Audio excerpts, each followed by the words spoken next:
Big Dumb Fun Show. Venkman reporting. All right, everyone, strap in for the useless news. As always, tonight on the Big Dumb Fun Show, sponsored by Uncle Rusty's Pure Pork Salsa.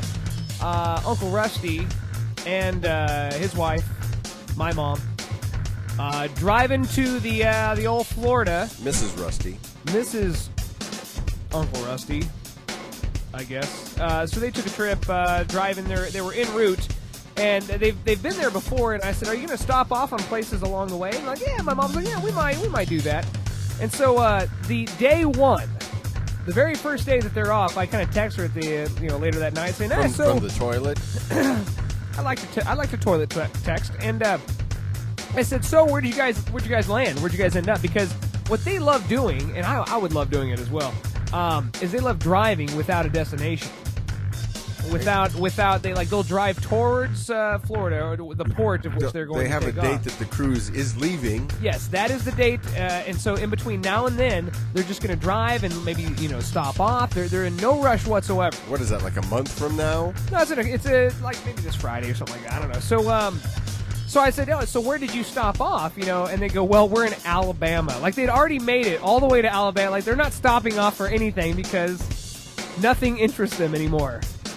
I just hope that Mom's crops on the Farmville stay watered, because she doesn't have a Farmville hand. I don't think she's got a farm hand. After her sheep.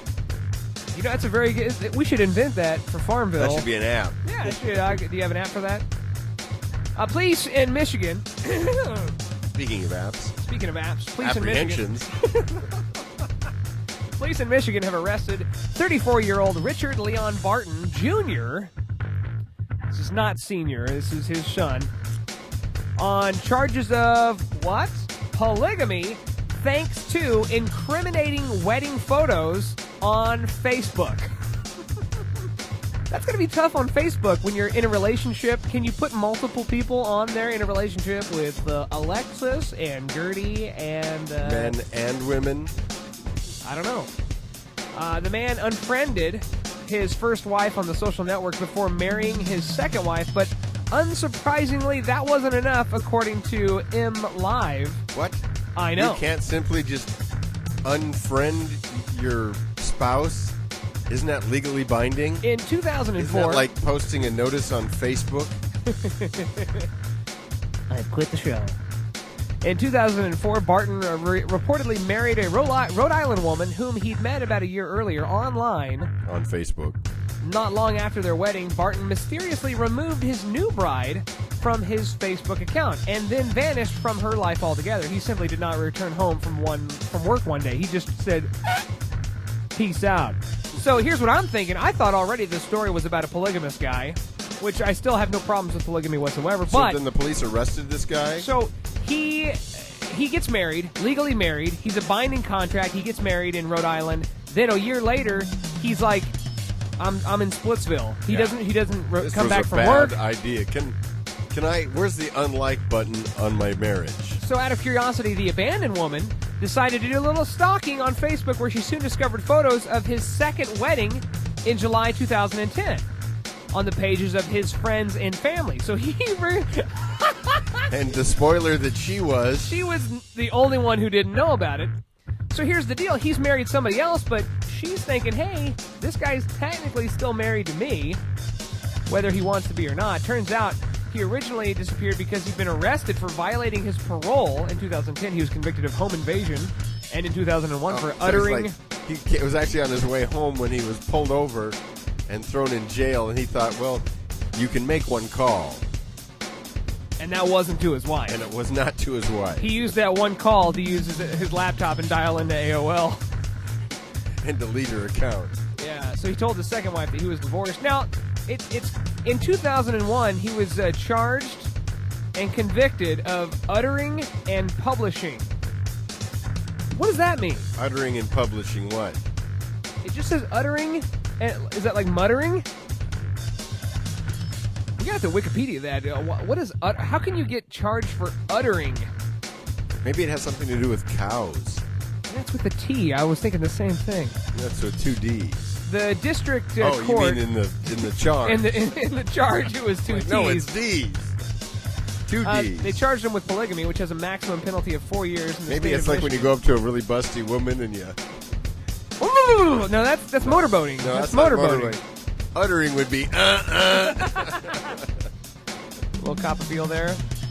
4 years. They charged him with polygamy, which has a maximum penalty of 4 years with his ex-wife. Ugh. He has a maximum penalty of spending 4 more years with his ex-wife. That should be the penalty. He'll have plenty of time to think about changing his Facebook privacy settings and how to convince his friends and family to do the same. All right, speaking of uttering, a snake has died because of silicone poisoning. I didn't know this could happen. If you actually ingest the silicone, if you bite silicone, or apparently if you're a snake and you bite silicone, then you can definitely die, I guess. What was it, like packing material or a... No. It was another trip to the Garden of Eden cut short for one legless reptile. Israeli model Orit Fox. You know Orit Fox. She's been on the show many times. A friend of the show. Orit? Orit Fox, yes. Orit Fox was attempting to lick a snake during a publicity stunt for a radio show. Man. When the lucky serpent, presumably aroused, lunged forward and bit her fake breast, sending witnesses into a frenzy. Yes, Gunnar, there is video for this, and it looks so damn painful. Fox, who's rumored to have the largest breasts in all of Israel, was hurried to a hospital outside of Jerusalem where Of she all received... the things the snake could have bit. Grabbed her right on the teat. Man, it must have really hurt that snake's jaw. She received a tetanus shot and was later discharged.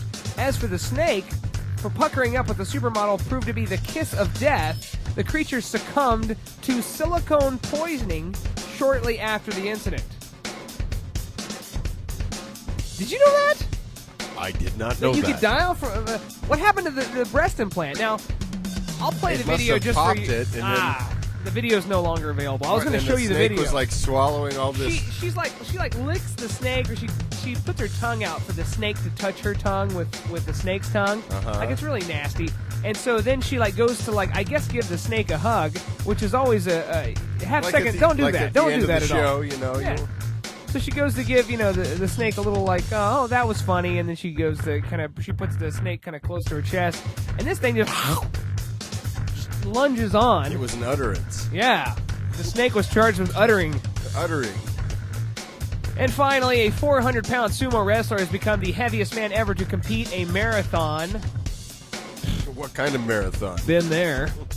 Toilet twittering? Kelly Knighting ran across the Los Angeles Marathon in 9 hours, 48 minutes, 52 seconds, reports the LA Times. He smashed the past Guinness World Record of 275 pounds and also beat his predecessor's 2008 marathon time of 11 hours, 52 minutes, and 11 seconds.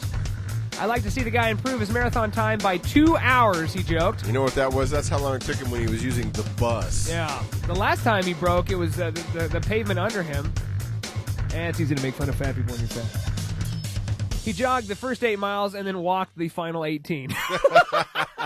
My name is Eggman. That is the Useless News on the Big Dumb Fun Show. Submit your own crap to the show by shooting me an email, uselessnews@bigdumbfunshow.com.